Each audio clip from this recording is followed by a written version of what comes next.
માનનીય CP sir Brajesh Kumar દાસર દ્વારા રાજકોટ શહેરમાં પ્રોહિબિશનની પ્રવૃત્તિ પર અંકુશ લગાવવા માટે રાજકોટ શહેર પીસીબી ટીમને સૂચના કરવામાં આવેલ હતી. આ સૂચનાની અનુપાલનના ભાગરૂપે પીઆઈ શ્રી એમ.આર. ગોંડિયા સાહેબ અને પીએસઆઈ શ્રી પીબી રાજ્યા સાહેબની ટીમ દ્વારા એક રાજકોટ શહેરના 7 પ્રોહિબિશનના ગુનામાં વોન્ટેડ આરોપી યાકુબ મુસા મોટાણીને પાડવામાં આવેલ છે. આ જે આરોપી છે એ આરોપી વિદેશી દારૂની રાજકોટ શહેરમાં સપ્લાય લાંબા સમયથી કરતો. એના વિરુદ્ધ કુલ 65 જેવા ગુના દાખલ થયેલા છે, જેમાં મોટાભાગના વિદેશી દારૂની હેરાફેરીના ગુના છે. અને આ આરોપી 7 ગુનાઓમાં અટક કરવાનો બાકી છે, જેમાં પીસીબીના 5 ગુના છે, ડીસીબી પોલીસ સ્ટેશનના એક ગુનો છે અને વલસાડ રૂરલનો 1 ગુનો છે. એ જે આરોપી હતો છેલ્લા 4 વર્ષથી દાદરા નગર હવેલી ખાતે ફ્લેટ ભાડે રાખીને રહેતો હતો અને આજુબાજુની વાઇન શોપ જે છે એમાંથી દારૂ ખરીદતો હતો અને દારૂનો જથ્થો ત્યાંથી પાર્સલ કરતો હતો. અને એક જીએસટી ઇનવોઇસ મેનેજર નામની એક એપ્લિકેશન હતી, જ્યાંથી એ ફેક જીએસટી ઇનવોઇસ જનરેટ કરતો હતો અને ત્યાંથી એ ફેક જીએસટી ઇનવોઇસ આધારે પાર્સલ અહીંયા લોકલ બુટલેગર્સ સપ્લાય કરતો હતો. ખોટા બિલ બનાવવા બાબતે એના વિરુદ્ધ અલગથી જે ફોર્જરીની કલમો છે એનો પણ ઉમેરો કરવામાં આવેલ છે. અને આ જે આરોપી છે એમ ખુશ્બુ બ્યુટી કેર સેલવાસ અને બીટી બિગ બજાર સેલવાસ નામની કંપનીઓના બિલો બનાવતો હતો અને અહીંયા ઉમિયા સેલ્સ એજન્સી રાજકોટ અને મોશન ઇન્ડસ્ટ્રીઝ રાજકોટ નામના બિલો બનાવતો હતો.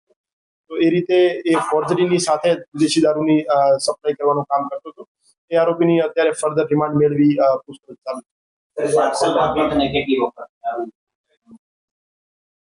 હજુ સુધી જે 5 ગુના છે એમાં પકડવાનો બાકી છે. એમાંથી 7 પૈકી 5માં એને પાર્સલ મારફતે દારૂ મોકલવાનું કબૂલ્યું છે.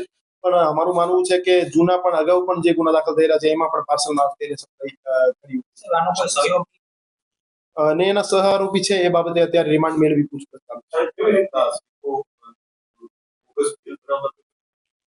એની પાસે જે રીતે મેં જણાવ્યું એક જીએસટી ઇનવોઇસ મેનેજર નામની એપ્લિકેશન હતી મોબાઈલમાં, એના મારફતે ખોટા બિલ જનરેટ કરતો હતો અને એક દાદરા નગર હવેલીની એક પેઢીનું નામ મોકલનાર તરીકે અને રાજકોટ શહેરની એક પેઢીનું નામ માલ સ્વીકારનાર તરીકે નામ નાખતો હતો અને પછી એનો ખોટો ઇનવોઇસ જનરેટ કરી અને પછી પાર્સલ મારફતે અહીંયા કુરિયર મારફતે.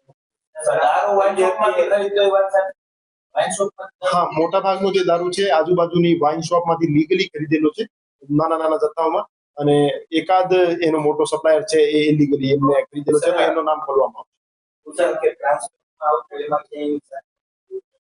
કુરિયરમાં એની હજુ સુધી સાઠગાંઠ સામે નહીં આવી, પણ કુરિયરનો જે પ્રોપર સ્ક્રુટની થતી હતી કે કેમ એની ચેકિંગ થતી હતી કે કેમ એ બાબતે કોઈ નિષ્કાળજી જણાઈ આવશે તો કુરિયર એજન્સીને પણ એમાં ઇન્વોલ્વ કરવામાં આવશે.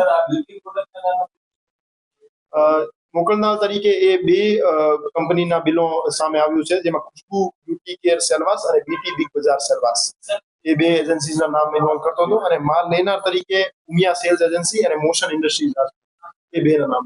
એપ્લિકેશનની વાત સામે આવી, એપ્લિકેશન કોને બનાવી એ બાબતે એ જે આરોપી છે એની પાસેથી 8 મોબાઈલ ફોન જે કબજે કરવામાં આવેલ છે એ એફએસએલમાં મોકલવામાં આવશે અને એનો જે ઓરિજિન ક્યાંથી થયો છે એ બાબતે ઊંડાણપૂર્વક તપાસ કરવામાં આવશે.